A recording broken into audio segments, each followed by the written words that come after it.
하나님 말씀, 우리 로마서 14장 13절부터 23절인데 18절까지만 보도록 그렇게 하겠습니다. 로마서 14장 13절부터 18절까지 먼저 봅니다. 그런즉 우리가 다시는 서로 비판하지 말고 도리어 부딪힐 것이나 거칠 것을 형제 앞에 두지 아니하도록 주의하라. 내가 주 예수 안에서 알고 확신하노니 무엇이든지 스스로 속된 것이 없으되 다만 속되게 여기는 그 사람에게는 속되니라. 만일 음식으로 말미암아 내 형제가 근심하게 되면 이는 내가 사랑으로 행하지 아니함이라. 그리스도께서 대신하여 죽으신 형제를 내 음식으로 망하게 하지 말라. 그러므로 너희의 선한 것이 비방을 받지 않게 하라. 하나님의 나라는 먹는 것과 마시는 것이 아니요 오직 성령 안에 있는 의와 평강과 희락이라. 이로써 그리스도를 섬기는 자는 하나님을 기쁘시게 하며 사람에게도 칭찬을 받느니라. 아멘. 아멘. 잠깐 기도하겠습니다. 아버지 하나님, 하나님의 나라 우리 안에 거하고 우리가 모인 그곳에 거하시는 하나님의 나라 들었고 알았고 또 깨달았습니다. 그러나 하나님의 나라를 아는 것과 그 하나님의 나라를 정말 내가 경험하고 맛보고 누리는 것은 또 하나의 차원인 줄로 압니다. 하나님, 하나님의 나라 누리기 원합니다. 체험하기 원합니다. 날마다 하나님의 나라 안에서 살아가기를 원합니다.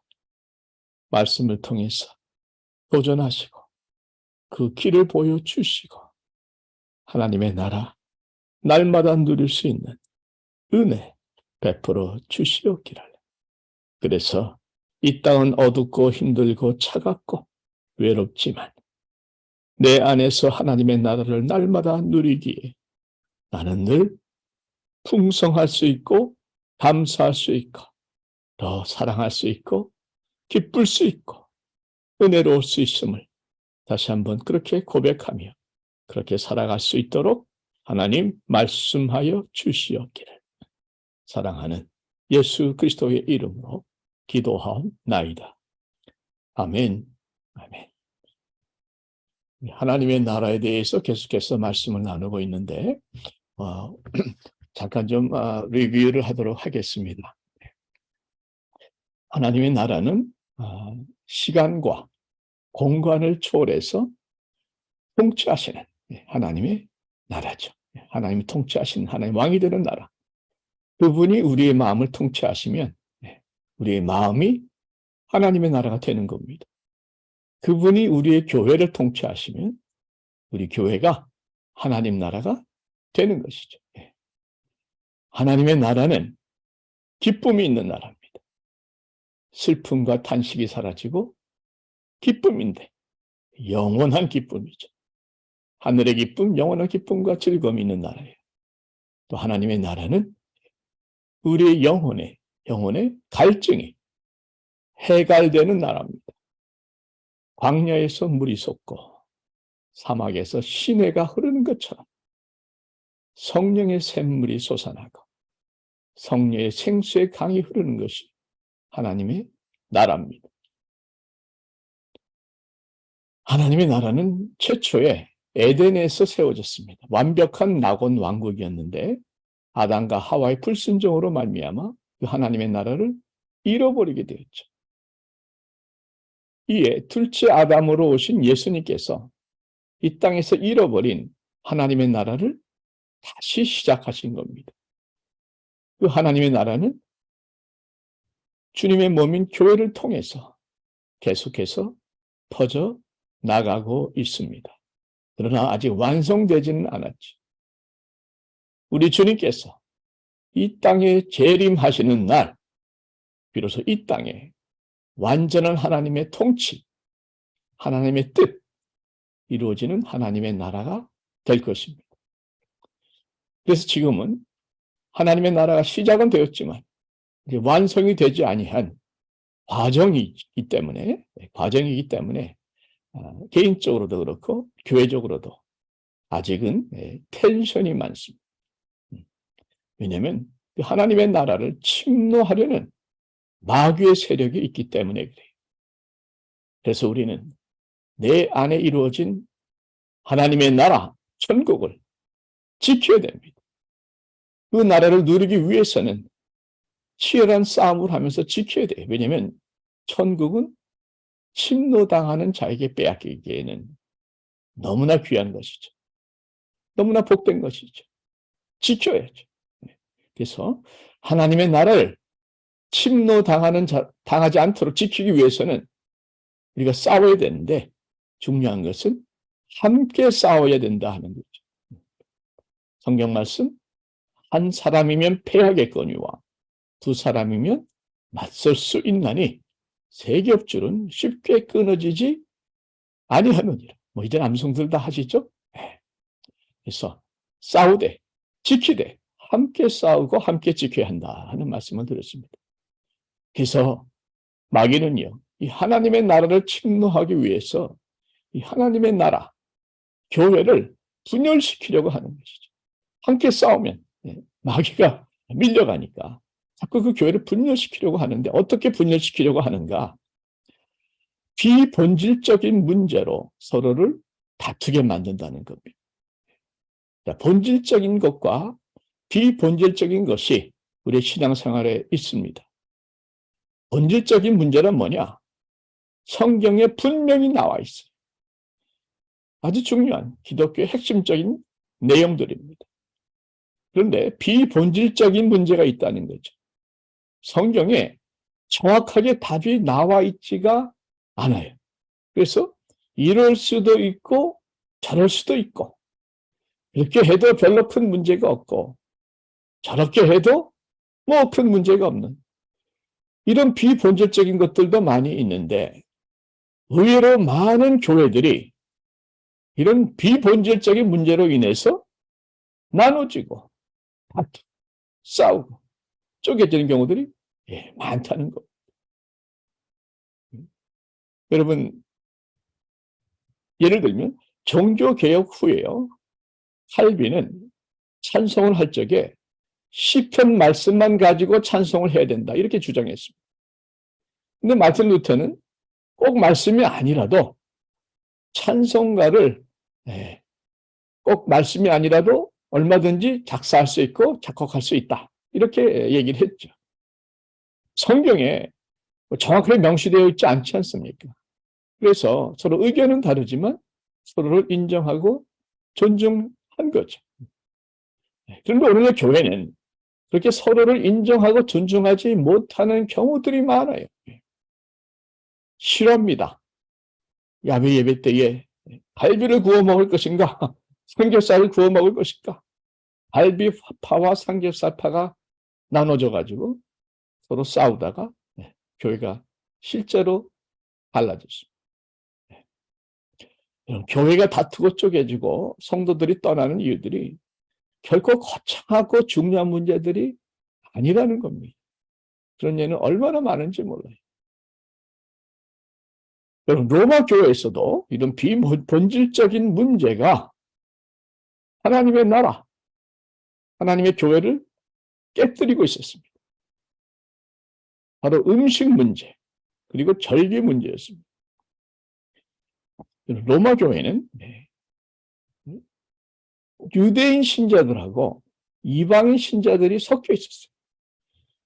마치 우리 교회 안에 미국 분이 반, 한국 분이 반 이런 것과 같은 거죠. 섞이기가 쉽지 않습니다. 유대인 신자들은요, 어려서부터 율법을 지켜온 사람입니다. 그래서 그 율법을 버리기가 쉽지 않습니다. 어려서부터 음식을 가려 먹고 또 절기를 지켜왔기 때문에 그것에서 좀 자유하기가 쉽지 않아요.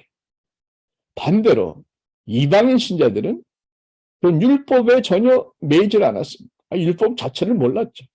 그러니까 오직 예수를 믿으면 천국 가는데 왜 율법에 매이는가? 그들 말이 맞죠. 그러다 보니까 자연히 유대인 신자들하고 이방의 신자들 간에 유대인과 이방인들, 크리스천들 간에 갈등이 점점 깊어져 간 겁니다. 이게 심각해져 가지고 교회가 굉장히 혼돈 속에 빠지니까 바울이 나서서 이 문제를 해결하는데 바울은 뭐라고 해결하는가? 로마서 14장 오늘 본문의 3절 앞쪽에 좀 보면요. 이렇게 말씀하죠. 먹는 자는 먹지 않는 자를 업신여기지 말고 먹지 못하는 자는 먹는 자를 판단하지 말라. 이는 하나님이 저를 받으셨음이니. 먹는 자는 음식을 가리지 않고 먹었던 이방인들이죠. 먹지 않는 자는 누굴까요? 음식을 가리고 먹었던 유대인들입니다. 그런데 이방의 신자들은 유대의 신자들을 멸시했다는 거죠. 업신여겼어. 왜? 믿음이 좋은 줄 알았더니 아직도 율법에 매여 사는구나. 복음을 믿는다더니 아직도 율법대로 사는구나 하면서 업신여긴 거죠. 반대로 유대인들은 이방의 신자들을 보면서 어떻게 저렇게 막 사냐. 경건한 생활을 해야지 어떻게 저렇게 막 사는가. 삶의 질서가 없는가 하면서 비판한 겁니다. 한쪽은 멸시하고 한쪽은 비판하고 이러다 보니까 하나님의 나라 교회가 흔들리고 쪼개지는 갈등 가운데 있었다는 거예요. 자, 이 바울은 뭐라고 말씀하는가? 이렇게 말씀하죠. 먹는 자는 먹지 않는 자를 신앙이 약하다고 업신여기지 말라. 그렇죠? 또 먹지 못하는 자는 자기들만 말씀대로 잘 지키는 신자라고 생각하고 먹는 자를 불경건하다고 판단하지 말라. 업신여기지도 말고 판단하지도 말고 한마디로 서로를 비판하지 말고 이해하라 하는 말씀이죠. 왜 그런가? 하나님께서는 이방인이나 유대인이나 똑같이 하나님의 자녀로 받으셨기 때문에 하나님께서는 나나 그 사람이나 그 보기 싫은 인간이나 나나 똑같이 하나님의 자녀로 받으셨기 때문에 우리는 그를 비판하거나 멸시하면 안 되겠다 하는 말씀이 되는 것이죠. 10절 말씀 보세요. 내가 어찌하여 내 형제를 비판하느냐? 어찌하여 내 형제를 업신여기느냐? 그 다음 말씀이 뭡니까? 그 다음 말씀 보세요. 우리가 다 하나님의 심판대 앞에 서리라. 그 의미가 뭘까요? 우리가 비판하지 말고 업신여기지 말아야 되는 이유는 그 비판하는 그 비판대로 하나님의 심판대 앞에서 심판을 받으실 것이기 때문이라는 거예요. 예수님께서도 같은 말씀을 하셨죠. 마태복음에 정확히 말씀하십니다. 비판을 받지 아니하려거든 비판하지 말라. 너희가 비판하는 그 비판으로 너희가 하나님의 심판대 앞에서 비판을 받을 것이요. 너희가 헤아리는 그 헤아림으로 너희가 하나님의 심판대 앞에서 헤아림을 받을 것입니다. 그 다음에 티가 나오고 들보가 나오고 아시는 말씀이니까 넘어가겠습니다만은 우리 눈 속에 들보를 먼저 빼고 그 다음에 형제 눈 속에 티를 빼라 말씀하죠. 우리가 다른 사람을 비판하면 바로 그 비판한 말 그대로 하나님께서 우리를 비판하신다 하는 말씀이 되겠습니다. 15절 말씀 한 번 더 보시죠. 로마서 14장 보시면 만일 음식으로 말미암아 내 형제가 근심하게 되면 이는 내가 사랑으로 행하지 아니함이라. 그리스도께서 대신하여 죽으신 형제를 내 음식으로 망하게 하지 말라. 한마디로 사랑이 중심이 되어야지 음식이 중심이 되면 안 된단 말씀이죠. 먹어도 되는가 안 먹어도 되는가 이걸 논쟁하다 보면 마음이 상하죠. 그러다 보면 서운해지고요. 서운하다 보면 분해지고요. 분해지다 보면 미운 마음까지 들 수 있습니다. 그러다 보면 예수님의 피값으로 구원받은 형제들끼리 서로 싸우게 돼요.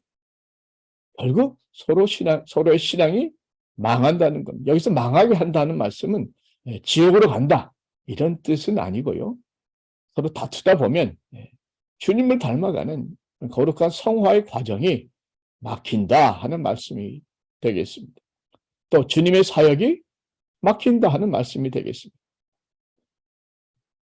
우리는 하나님의 나라를 지켜야 돼요. 그러기 위해서 우리는 서로를 이해하고 비판하지 말아야 한다 하는 말씀을 한 번 더 드립니다. 저는 서로를 이해할 때에 군화겠지라는 것을 자꾸 기억하려고 노력해요. 저도 뭐 항상 기억하는 건 아니지만 그래도 가끔씩 생각하고 노력을 합니다. 군화겠지. 군화겠지. 무슨 말인가? 예를 들면 참 말이 많은 집사님이 계시다고 칩시다. 혼자서 항상 얘기해요. 그럴 때는 저분 참 말이 많구나. 그 속에 쌓인 게 많아서 그러겠지. 그렇게 이해하자는 거죠. 저분은 자기 자랑을 많이 하는구나. 아무도 알아주지 않으니까 혼자라도 자랑하는 거겠지. 구나겠지. 저분은 참 불평이 많구나. 아직 주님의 은혜를 깨닫지 못해서 그러겠지. 이렇게 이해해주는 훈련이 있으면 좋겠다 하는 말씀 드립니다.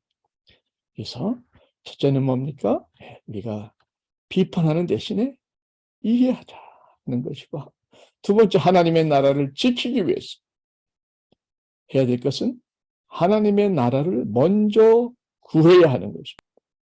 오늘 말씀 하나님의 나라는 먹는 것과 마시는 것이 아니요 오직 성령 안에서 의와 평강과 희락이라.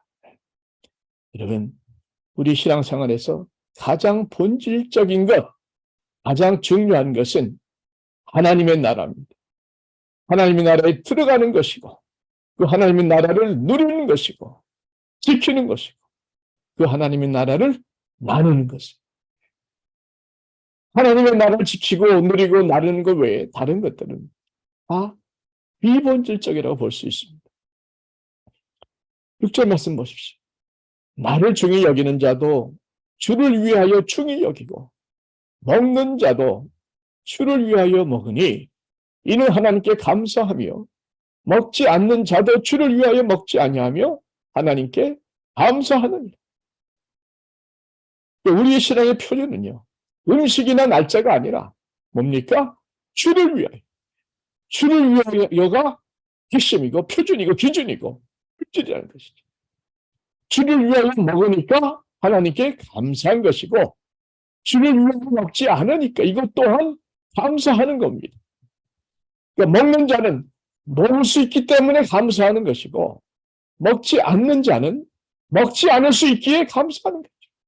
이제 우리 이 땅에서 감사할 것밖에 없는 겁니다.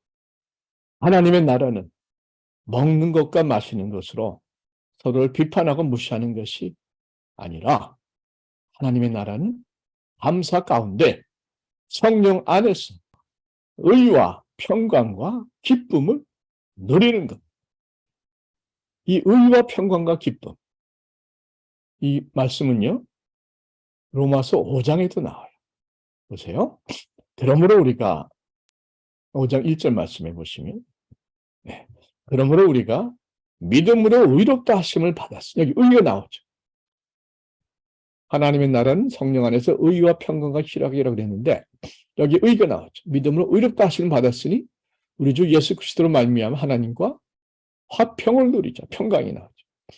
그럼 그로 말미암아 우리가 믿음으로 서 있는 이 은혜에 들어가면 얻었으며 하나님의 영광을 바라고 즐거워하느니라. 기쁨이 나오죠. 믿음으로 의롭다 하심을 받고 하나님과 화평을 누리고 하나님의 영광을 바라보고 즐거워한다. 이 말씀 조금 풀어보면 이렇습니다.